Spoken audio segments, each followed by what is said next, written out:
What is going on, everyone? Welcome back to Hot Take Tuesday. Episode 26 of Season 2 is officially here. We're ready to rock and roll. We're ready to go through quite a few hot takes today, and that is because we have a giveaway going on tonight.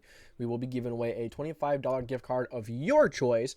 We have 8 people entered in the giveaway. You cannot enter the giveaway beyond this point. It's too late. But if you'd like to be in a giveaway in the future, because we are going to be doing more giveaways on Hot Take Tuesday more regularly. So if you like to have a chance to win, a $25 gift card, the prizes may change from week to week. Make sure you join that Discord. It's a great place, not just for the giveaways, not just for Hot Take Tuesday, but we have a great community there. They're active. They're always talking. I love every single one of them in there. They're incredible people. They're really the foundation of this channel. And if you'd like to join and become a great part of our story, of our building, of our empire, join it. All right, I don't want to waste too much more of your time. That was kind of cringy. I don't want to waste too much of your time. So the first hot take we have going on here is from Joshua Kissinger. So the Colts win against, I spelled it wrong. The Colts win against the Patriots 27-17 in Germany. So going into the stretch of the Panthers and the Patriots game, I said the Colts will probably lose one of them because you don't win every game that you're expected to win. And the Colts, I believe they're favored in this game. They should be. Very well coached team. They've been a very good football team. So, everything's pointing towards the Colts. But when you have Gardner Minshew, who likes to turn the ball over, it's a coin flip, really, because you never know. The defense isn't very good. Good for the Colts. The Patriots' offense isn't good, kind of like the Panthers. It's kind of like as bad, if not worse. So the Colts have a big up in that part of the game. But the offense is still a worry. The Patriots have a good defense. It may not be ranked high, but they have playmakers on that defense. They have Bill Belichick coaching that defense. So it would not shock me if Gardner Minshew struggled with turnovers. It would not shock me if the Patriots got to the run game going, which makes it harder to stop the pass. It would not shock me if the Colts found a way to lose this one. And I know a lot of you Colts fans aren't going to be happy with that, but I figured going to the Panthers and the Patriots games, we would lose one of the two. Now we'll see. We've been very well coached. Quarterback play has been very inconsistent. It's either he throws 3 or 4 interceptions or he doesn't throw for 150 yards. Take your pick. If he doesn't throw any takeaways or interceptions or fumbles, he's probably not going to throw over 150 yards. But we do have Jonathan Taylor. We do have Zach Moss. Very good run game. Patriots haven't been very good against the run. If we could pound that football and get the run game going and kind of, piggyback the passing game off of that, we can be in pretty good shape, but we will see. So the Colts winning against the Patriots, 27-17, so it's a 10-point win. I'm going to go warm because I'm going to go cold. I think it's likely that the Colts win this one. The matchup, the coaching, but it's also across seas. The time zone is very different. You have that jet lag of, the time zone being completely different. Your body's trying to adjust. It's tough. So both teams could be off to start this game. And it's probably going to be a pretty sloppy game, but it's the way the NFL is bringing an old school rivalry overseas internationally, which could be pretty attractive, I guess, in a way. But the Colts beating the Patriots 27-17. I'm going to go beating them by 10 points. I'm going to go warm. I think it's going to be a very close game. But hey, if we win by 10 points or more, awesome. We'll take it. I love it. I'm a Colts fan. I go for it. But in general, really, I'm a football fan. I love all teams. Colts are still my favorite team, but I love all football teams. I love all the football teams. I like seeing everyone play well. But the Colts winning against the Patriots, cold. I think we could beat the Patriots. I think the matchups are pointing in our direction. Winning by 10 points or more, just because the Patriots only have 2 wins, and we have 4, it doesn't mean that we're the much better football team. I think we're a decent football team. We have some good pieces together, but we still have a long way to go if we want to be a really good football team. We have really good coaching, which I believe has made this team look miles and miles ahead better than what it really is. But, Colts beating the Patriots, cold. I think it happens. The Colts winning by 10 points, warm. I'm going to say it's low and likely. I think it will be within a 7-point game, a 1-score game. There's the first hot take. Thank you, Joshua Kissinger. Oh, I screwed it up again. All right, whatever. All right, SilverSabs. Josh Dobbs has 3 touchdowns versus the Saints. Wow, man. I'll tell you, Joshua Downs looked phenomenal versus the Falcons when he stepped in. He looked great. And he brings a whole different aspect to this Vikings offense than Kirk Cousins can. Now, Kirk Cousins, I think, is he is absolutely the better quarterback. There's no question. I'm not saying Joshua Dobbs is a better quarterback. He brings something completely new to this offense, which teams have to completely relearn this Vikings offense, which is a big plus, especially in the middle of the season. And Josh Dobbs has been a good quarterback. He started to tamper down and not look as good in Arizona the last couple of weeks, but what does Arizona have? Once you get some tape out on the Arizona offense, they don't really have much of an offensive line. James Conner couldn't really do much there. But Josh Dobbs having 3 touchdowns, I think, is very possible. And I'm going to go warm with this one. And this is because of his ability to run. The ability of him being a dual threat and the weapons he has and the offensive line that he has. Now, it was very impressive to see what he did versus the Falcons, which is a pretty good defense. When he wasn't even with the team 4 or 5 days, you know what I mean? It's, as a quarterback, you have to know the entire playbook, but obviously the playbook was watered down, and it would be for a guy that's only been on the team for 4 or 5 days. That's, they would have to stick to a few plays. But Josh Dobbs, it helps because he can scramble. He can get out of the pocket. He can move around. So if things break down and say he forgot, this or that, or, he read the defense wrong, or, he called, a wrong offensive play, he could run with it. He's so athletically gifted. He can run with the football. He's fast. He's elusive. He doesn't give up on plays. He throws the ball well. Joshua Dobbs is a decent quarterback. He is a decent dual threat right now. And with the offensive line he gets to play with the weapons he has, you have T.J. Hawkinson, Jordan Addison, who's been awesome. K.J. Osborne has been more reliable than anything, and you're only going to get better because you're going to get Justin Jefferson back in a couple of weeks, most likely, unless he wants to sit out the rest of the season.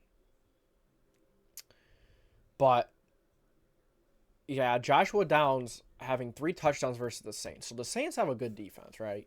Defensive line, decent. Their secondary, okay. Their linebackers, outside of Demario Davis, who's really there. The Vikings have one of the best offense lines in the league. And it's only going to make it easier on Joshua Dobbs to run the football, to pass the football, to do what they need to do. Josh Dobbs will be fine. And having 3 touchdowns versus the Saints is very likely. And let's also bring up another wrinkle that Josh Dobbs adds to the Vikings offense. Obviously, he can run the football, and that's completely different than Kirk Cousins. This is what we started to get at earlier. Kirk Cousins can't really move, so other teams have to completely relearn how this Vikings offense is going to be ran. Josh Dobbs is a very good runner of the football, as we talked about for a couple minutes. Whether it's, and also with his running ability, it makes it easier for the Vikings to run the football. They have not had a run game up to this point, and unfortunately, Cam Akers went down with another Achilles tear. It's so unfortunate. He was so talented coming out of Florida State. I thought he could have been such a darn good running back. Injuries caught up with him. Injuries said, nah. And, it's just how life is. It's just, the nature of the NFL. It's harsh. No one cares. And if you get injured, it lowers your stock, especially with the second Achilles tear in the extensive injury history that Cam Akers has. But Alexander Madison, he's not a great running back. He's he's maybe serviceable. I'd say he's below average. Joshua Dobbs will help open things up, and with that Vikings offensive line only getting better, having more time together, that offensive line is going to continue to get better. They should be able to run the football. They should be able to make teams have to keep guessing. Make teams have to respect the run a little bit. Because Dobbs is going to help he's going to help open things up for Alexander Madison and just the run game in general. Maybe Ty Chandler a little bit. He had so much more to this offense. But he's not as good as passing the football as Kirk. Kirk is one of the better ones. He's more experienced. He's seen everything. He's one of the best guys at passing the football in the league. He was a top 5 quarterback. I'd say he's top 3 so far this year. I would even go as far as saying, hey, maybe he's a second or third best quarterback in the league so far this season. But Scoring 3 touchdowns, how will he do it? I think that's something you have to pay attention to. If it was, if you couldn't really move, you couldn't really run, I would say absolutely not. I'd say hot because, that Saints defense is good. But the Vikings have such a good offensive line, it's going to limit the pressure. Dobbs is going to be able to run the football. I think the Vikings will be able to control the clock this game. I think they're going to be able to control the game. Whether Joshua Downs has 3 rushing touchdowns, 3 passing touchdowns, 2 rushing touchdowns, and 1 passing. 2 passing touchdowns and one passing. Wait, 2 passing touchdowns, 1 rushing, 2 rushing, 1. Yeah. Okay, you guys know what I mean. All the different combinations, it's possible with Josh Dobbs. But, I mean, the Saints defense didn't look that great versus the Bears last week. This is a little concerning. Now you're playing a much more talent-driven offense, a much better ran offense. Dobbs scoring 3 touchdowns, I'm going warm. I'm going to say it's a little unlikely because the Saints defense is pretty good, and they're, maybe they'll run for a touchdown finally. I'm going to say Dobbs, I'm going to go warm. I'm going to say it's unlikely, but it's also very possible. If there was a hot take I would put in the middle of warm and cold, this would be it. I couldn't tell you if it's more unlikely or more likely than it is the other. It's tough.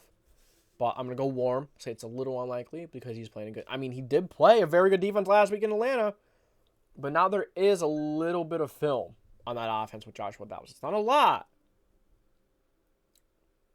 But the Saints will have a tall task on them, for them on defense. So I'm going warm. Thank you, SilverSabs. I keep pressing the wrong button. All right, Tones. Broncos beat the Bills on Monday Night Football, and Josh Allen throws 2 interceptions. That's my fault. Another typo. I've been bad with the typos. I have to fix that. I have to, it's accountability. It's my fault. I apologize. But Broncos beat the Bills on Monday Night Football, and Josh Allen throws 2 interceptions. Josh Allen could throw two interceptions against anyone. It doesn't matter what defense it is. He's going to make questionable decisions. But, his arm can get him out of a lot of those bad decisions.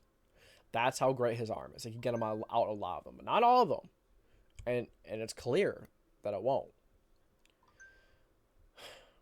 The Broncos just had a really good game against the Chiefs a couple weeks ago. They're coming off a bye.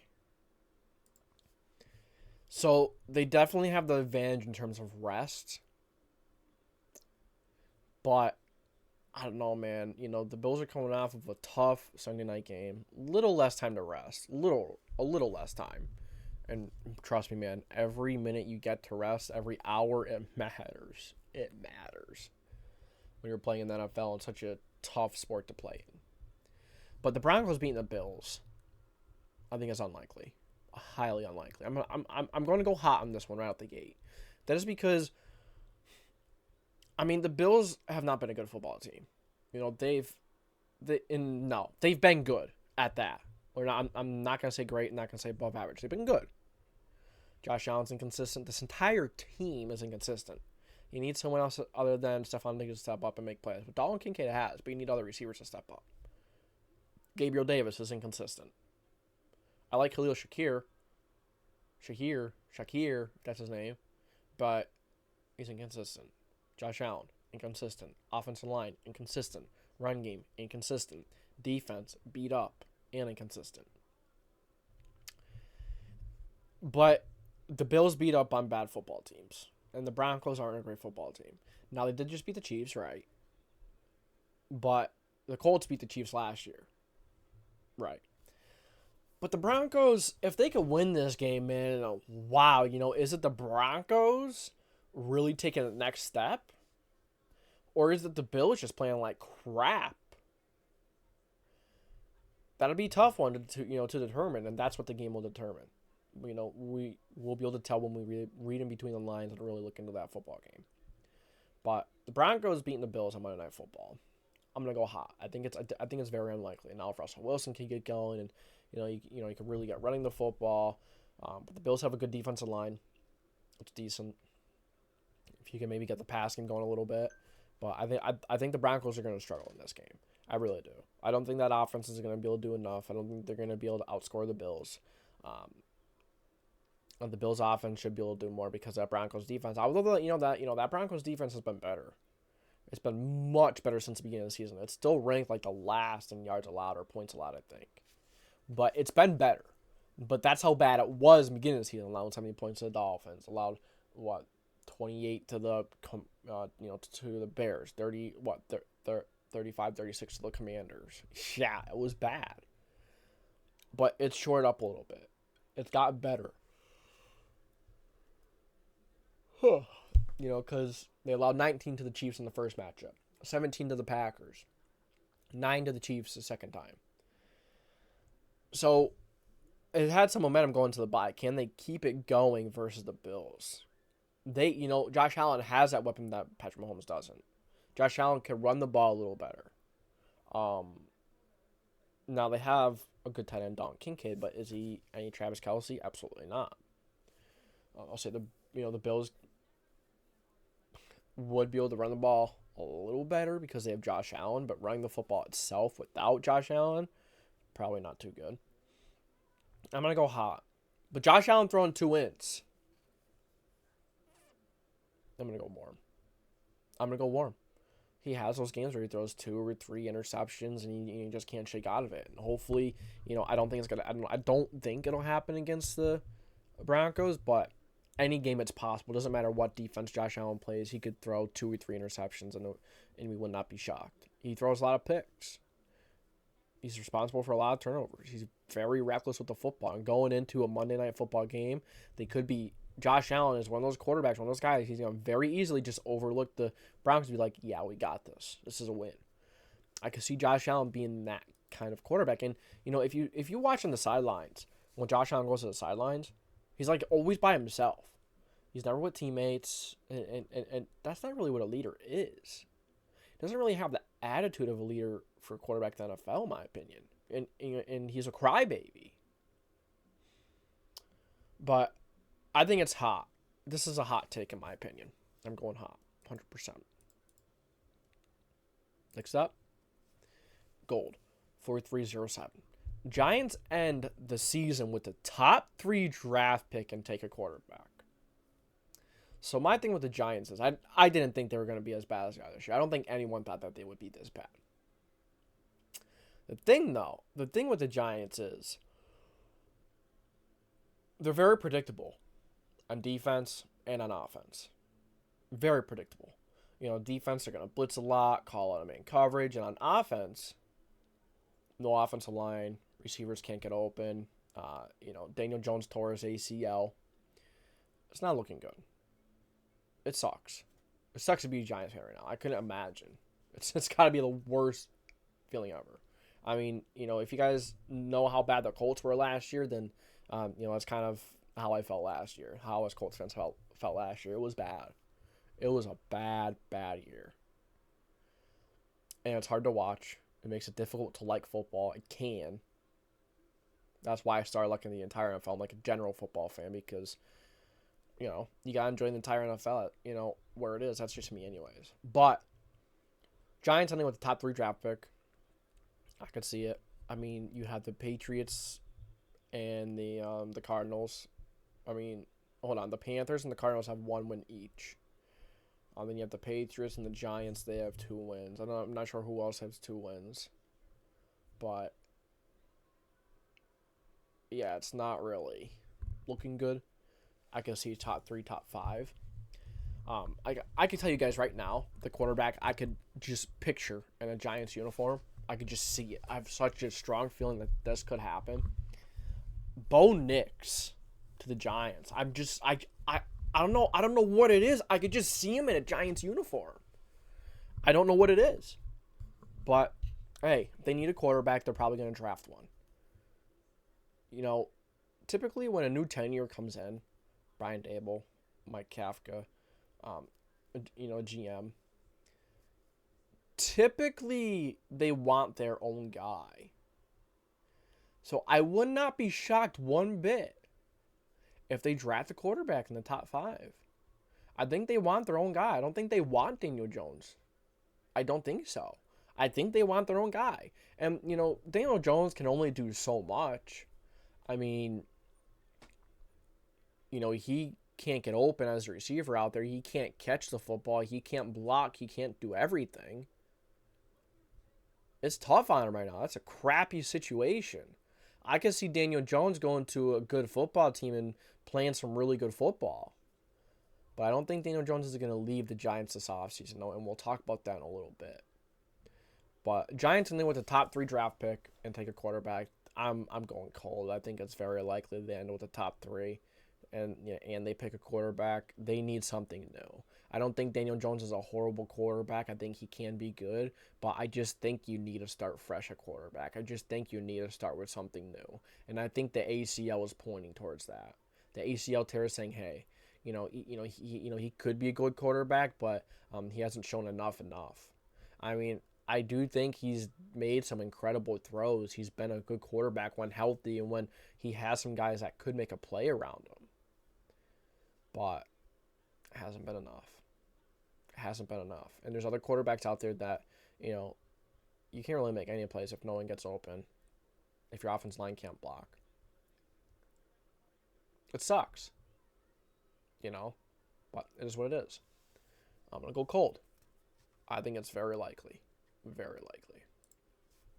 Next up. Thank you, Gold. LCCJS27. Lions win the rest of their games. All right. So if you look at the rest of their schedule, they're coming off the bye this week. You look at the rest of their schedule, it is very winnable. A lot of the games. The toughest game on their schedule down the stretch is the Dallas game, without a question. That's the toughest game. This week, Chargers. I am so excited for the Chargers and Lions game. That's going to be such a good game. Then you have the Bears, the Packers, the Saints, the Bears again, the Broncos, the Vikings twice, and Dallas. So let's go through every single game and tell you which games I think they will win. Chargers, that's a toss-up. I think that's a toss-up. The Chargers have been able to stop the run well. So I think I think I'm going to take the Chargers on that game. I think the Chargers are going to beat the Lions. I think the Chargers are going to surprise people because the Lions love to run the football.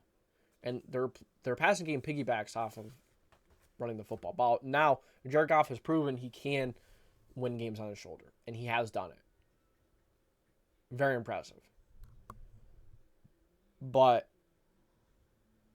I think the Chargers could play a really good defensive game on the Lions.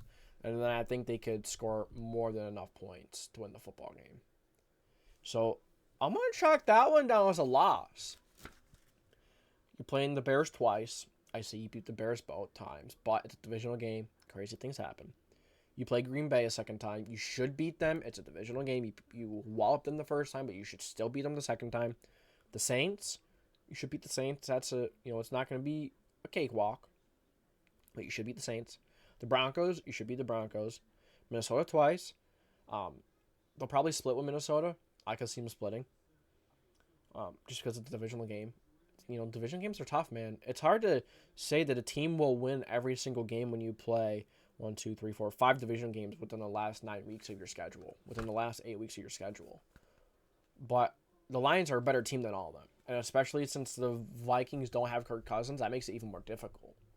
So I think the Lions, Dallas is probably a loss.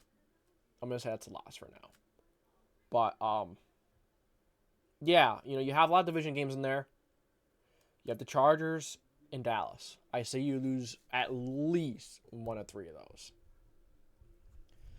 So, with the Lions winning the rest of their games, they've been so good. Running the football, Jared Goff has been good. Let's see if they can do it, for a whole second half of the season yet. Because it's one thing to play well and play very good football in September and October. It's a completely different ball game once you enter November, December. That's when the game changes. That's when all that film is out on the offense. That's when it gets more difficult. You have to evolve your game from what the film shows for other teams. You have to continue to evolve your game. And I think they could. They have very good coaching, very good offensive coordinator. I like what their defensive coordinator, I think it's Aaron Glenn. Is that their defensive coordinator now? Yes, and Aaron Glenn is doing a phenomenal job having that defense play at such a high level. at a very high level. Defensive line gets home. The cornerbacks are playing well. I'm really impressed with the Lions. And don't forget, they did add Dobbs and Peoples-Jones. Nice little addition there. Next up, but I'm gonna go hot just because it's a lot to win 9 games in a row. The Lions are a very good football team, but you could slip up. It's easy to slip up. Maybe they'll lose a big time player for a couple games to a big injury. You never know. The NFL's unpredictable. Winning 9 games in a row isn't easy. Winning 3 games in a row, winning 1 game isn't easy. So I think it's very unlikely, considering they have Dallas. They'll probably lose to Dallas, but we'll see. The Chargers, that's a coin flip. The Saints could be a 50-50. You're playing Minnesota twice. You have a lot of division games in there. You'll probably at least lose one of those, even though you're the better football team. That's just how division games go. Divisional opponents tend to like to spoil and play the hardest against you, especially if you're having a really good season. But the Lions winning the rest of their games, I'm going to go hot. Although I can see warm. I can understand it if you said it was a warm take, and it's very possible. But it's just tough to win 9 games in a row in the NFL. And forget you have 5 out of 6 division games left. Head of the table 23. CJ Stroud will outplay Joe Burrow. CJ Stroud will outplay Joe Burrow this weekend. So let's look at the defenses. Let's look at the quarterbacks. CJ Stroud is so darn good. He's great. And I said that this Texans team would be sneaky coming into this year. And what are they? They're sneaky. CJ Stroud, and it depended on CJ Stroud. If CJ Stroud plays really good, this Texans team will be really good. And their defense will be inconsistent at times. But it's a playmaking defense. They could get some turnovers. And I don't think CJ Stroud will outplay Joe Burrow. I think, as we all know, Joe Burrow is one of the best quarterbacks in the league, if not the best. Saying CJ Stroud will outplay him just because he's a rookie. You can't just say he won't outplay him just because he's a rookie. Because especially with CJ Stroud. He's had one of the best rookie seasons that a young quarterback has had. So far, he has thrown 14 touchdowns to 1 interception over 2,200 yards. He has he has a 102.3 quarterback rating for a rookie. Yeah, that's wild. He's been great. His offensive line is shored up. It's still not great, but he has some pretty darn good weapons. But Joe Burrow has better weapons. He has Jamar Chase. He has T. Higgins. He has Tyler Boyd. Irv Smith Jr. Both offensive lines are a bit suspect. I also think that the Bengals could run the ball better. So I think CJ Stroud won't outplay Joe Burrow. But I'll go warm. I'll say it's unlikely. But the opportunity is 100% there.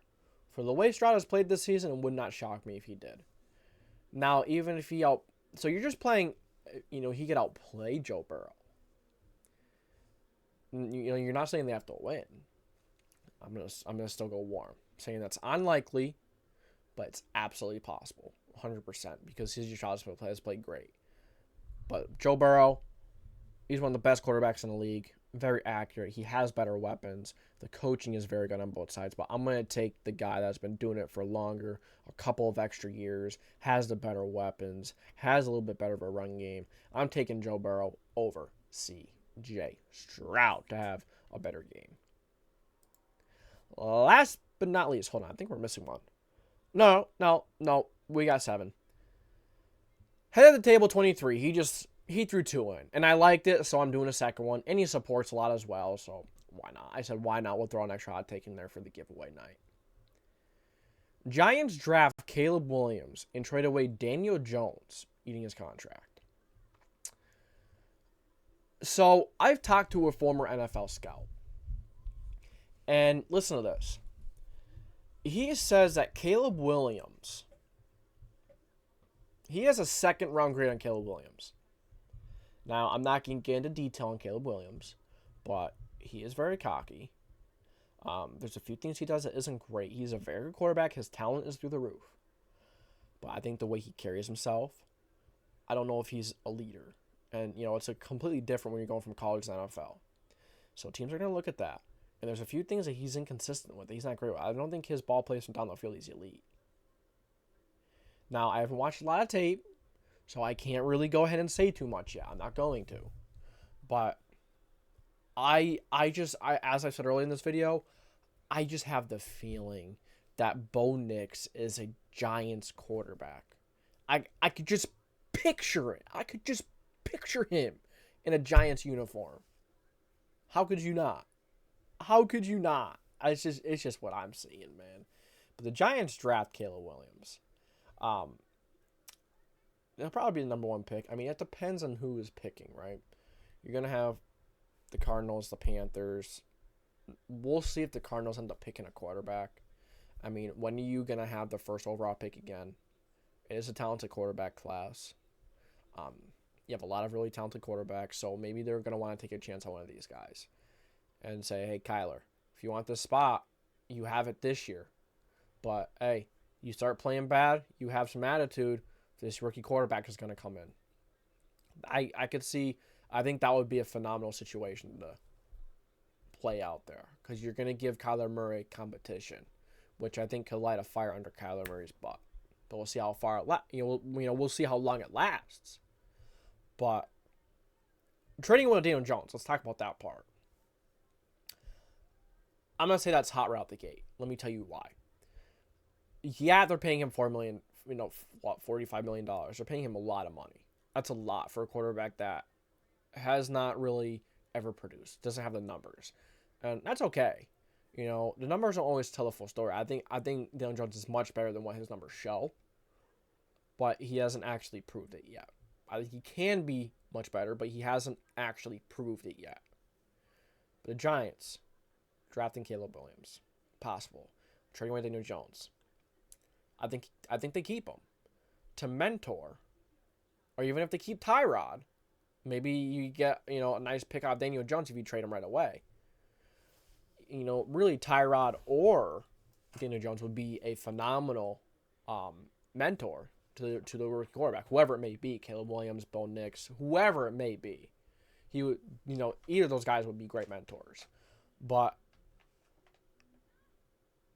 I don't see why you wouldn't trade him if you get good draft capital when you still, Tyrod Taylor. I don't know, man. I say it's hot. No, I'm going to go warm because I think it's unlikely, but the chance is there. It's absolutely there if someone offers them the right draft capital, but that's a lot of money to take on for a quarterback that hasn't proved it, that has not produced. I mean, he's shown great things, but it hasn't produced any numbers. And I know, I'm not a big guy to say that numbers are everything. They don't tell the full story, but at the end of the day, when you barely produce numbers as a quarterback and you're being paid $4 or $5 million a year, it's concerning. I don't care how bad the team is around you. If you're being paid $45+ million a year, you should be able to elevate that team a little bit. He hasn't done it at all. And when Tyrod Taylor is in there, it just feels like the offense was more smooth. It felt like the offense was more easygoing than when Daniel Jones was in there. Tommy DeVito, he's a third string. He's we'll see how he continues to play. But the Giants trading with Daniel Jones, warm. The Giants drafting Caleb Williams, warm. Unlikely because I don't think they'll have that high of a draft pick, but we'll see. I mean, I think they'll have a top 3, but Caleb Williams will probably be gone by the top 3. Someone might jump the Giants, or the Giants might trade up one spot to make sure they get him. But, man, I'm telling you, I just have a feeling that Bo Nix is a Giants quarterback. That's just what I'm getting, man. That's just what I'm getting, But who would have the second? What, the Panthers? Yeah, they have Bryce Young. They're not going to draft a quarterback. We'll see. Will the Patriots be in front of you? They're probably going to go after a quarterback. So the Panthers may be a trade-out candidate. Unless they stay there from Marvin Harrison Jr., which I think they should. I think that would be smart. But there are a lot of good receivers coming out next year, so we'll see. But hey, that's going to do it for this week's episode of Hot Take Tuesday. I think you guys know what time it is. It is time to do the giveaway. We have 8 people. 1, 2, 3, 4, 5, 6, 7, 8. We have 8 people. So let me tell you how this is going to work. I'm going to spin it, obviously. And every spin, whoever it lands on, that person will be eliminated from the giveaway. This is for a $25 gift card of your choice. And as long as I can get the digital code and get it to you. It could be Amazon, Fanatics, NFL.com, whatever. I don't care what it is, as long as it can be bought online and I can send you the code. So, let's get ready to start. I'll show you guys an example for the first one. Spin it. Who's going to be the first one eliminated? First person eliminated is Joshua Kissinger. I'm sorry, man. Good luck next time. We will be doing these more regularly, so you will absolutely get more chances to win some free money stuff. We'll see. But, hey, I apologize. Better luck next time. All right. Who's next? Who is next to be eliminated? No. Head of the table, 23. I'm sorry, man. You're eliminated. Good luck next time. All right. Next person to be eliminated. Gold 4307. Hey, you won the jersey. No. Yes, you won the jersey in the giveaway. So, hey, move aside. Give someone else a chance. Better luck next time. We have Red the Rat, SilverSabs, Tones, Marshman, and LCCJS 27 remaining. All right. Let's see. Who's going to be eliminated next? Red the Rat, LCCJS 27. Good luck next time, my friend. I apologize. Next up, who's gone next? Marshman. I'm sorry, brother. I'm sorry, brother. Good luck next time. All right, we're down to Red the Rat, SilverSabs, and Tones.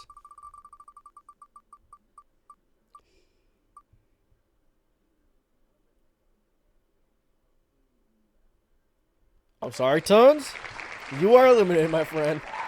All right, last spin. We are down to Red the Rat and SilverSabs. Good luck. Good luck, you two. Let's see what we got. See what we got. Oh.